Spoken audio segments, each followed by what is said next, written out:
जय श्री कृष्ण मित्रों, VR Gujju channel में तमारुं स्वागत है। तमे स्क्रीन पर जोई सकता हशो केटलुं रसावाळुं आपणुं एकदम टेस्टी एवुं डુંગળી बटेकानुं शाक बनीने तैयार थयुं छे।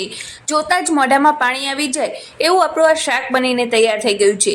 अत्यारे ચોમાસાની સિઝનમાં આવું ચટપટું શાક ખાવાની બહુ જ મજા આવે છે। તો આપણે એને કેવી રીતે બનાવવું તેની રેસીપી જોઈશું। દરેકના ઘરમાં આ રીયું શાક તો બનતું જ હોય છે, પણ બધાની રીત અલગ અલગ હોય છે। થોડોક એનો ફ્લેવર ચેન્જ કરો એટલે આખા શાકનો ટેસ્ટ જ અલગ આવે છે। તો ચલો એને સ્ટેપ બાય સ્ટેપ આપણે બનાવવાનું સ્ટાર્ટ કરીએ।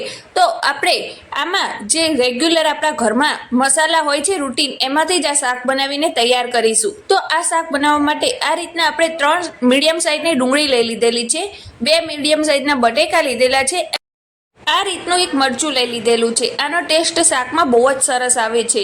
તો તમારે જો ડુંગળી કોઈને ઓછી પસંદ હોય તો તમે બટેકા વધારે લઈ શકો છો, અને કોઈને ડુંગળી વધારે પસંદ હોય તો ડુંગળી વધારે લઈ શકો છો। એ તમારા એડજસ્ટમેન્ટ પ્રમાણે તમારે એડજસ્ટ કરવાનું રહેશે ડુંગળી અને બટેકાનું માપ।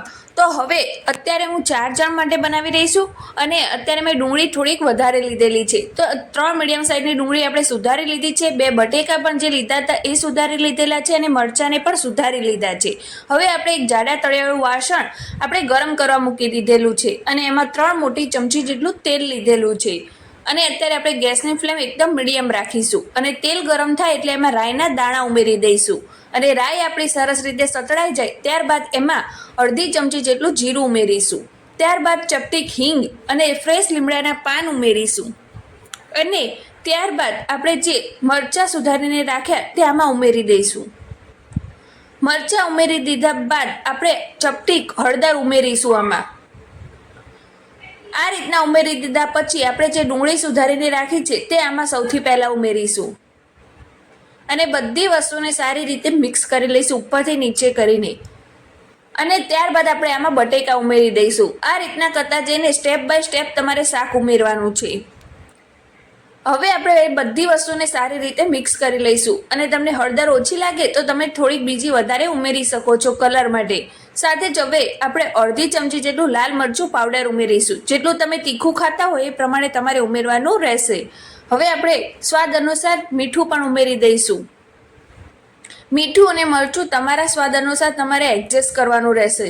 હવે આ બધી વસ્તુને સારી રીતે ઉપરથી નીચે કરીને મિક્સ કરી લઈશું। જો આ રીતના આપણે રૂટીન જે મસાલા હોય એ જ ઘરમાં હોય એ જ આપણે વાપર્યા છે, બીજો કોઈ જ વધારે મસાલાનો ઉપયોગ નહીં કરીએ। હવે આમાં આપણે 1 કપ જેટલું પાણી ઉમેરી દઈશું, અને આ શાકની ઉપર એક ઢાંકણ ઢાંકી દઈશું આ રીતના। તો આ રીતના મેં થાળી ઢાંકી દીધી છે, જેમાં આપણે શાક સુધાર્યું હતું એ જ થાળીને, અને એની ઉપર આપણે અડધા કપ જેટલું પાણી ઉમેરી દીધું છે, એટલે ઉપરથી એ સરસ મજાનું શાક આપણું વરાળથી ચડી જશે, અને નીચેથી પણ આપણું શાક સરસ મજાનું ચડી જશે। હવે આ શાકને આપણે મીડિયમ ગેસ ઉપર 10 થી 11 મિનિટ સુધી ચડવા દઈશું, અને પછી એને વચ્ચે વચ્ચે તમારે ચેક કરતા જવાનું છે કે નીચે ચોંટે નહીં, અને હલાવતા જવાનું છે। અને હવે આપણે 10 થી 11 મિનિટ જેટલું થઈ ગયું છે એ રીતના કરતાં કરતાં હવે આપણે ઢાંકણ ખોલીને આપણે શાકના ફોડવાને ચેક કરી લઈએ। તો આ રીતના એક બટેકાને આપણે વચ્ચેથી તોડશું તો એના સરળ રીતે 2 ભાગ થઈ જાય છે, તમે જોઈ શકતા હશો। તો આપણું શાક ચડીને બિલકુલ તૈયાર થઈ ગયું છે, અને હવે આને સારી રીતે ઉપરથી નીચે કરીને આપણે મિક્સ કરી લઈશું।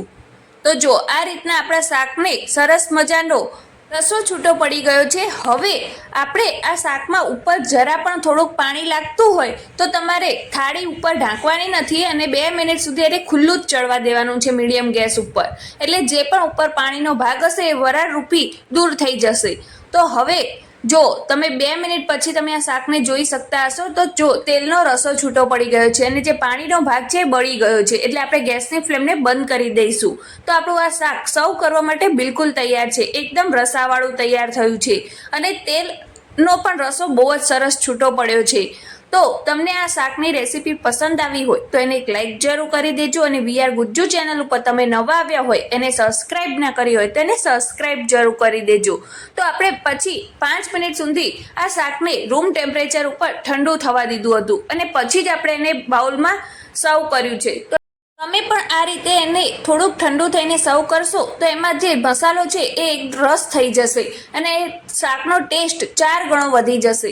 અને પછી લાસ્ટમાં તમારે કોથમીરના પાન ઉમેરી દેવાના છે. શાક થોડુંક ઠંડુ થાય ત્યારબાદ તમે આ રીતના ગરમા ગરમ શાક સર્વ કરો એના કરતાં આ રીતના થોડુંક ઠંડુ થાય પછી આ રીતના સર્વ કરો ને તો એનો ટેસ્ટ બહુ જ સરસ આવે છે.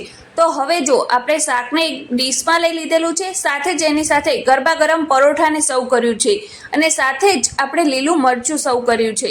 તો જો કેટલું સરસ મજાનું આપણું પરોઠું પણ બનીને તૈયાર થયું છે. ઘણી જ ઓછી સામગ્રીમાંથી આપણે ચટપટું શાક બનાવીને તૈયાર કરી દીધું છે. તમે પણ એકવાર જરૂરથી ટ્રાય કરજો અને પછી કેવું બને છે મને કમેન્ટ બોક્સમાં લખીને જરૂરથી બતાવજો. તો ચલો હવે મળીએ નવા જ વિડીયો સાથે.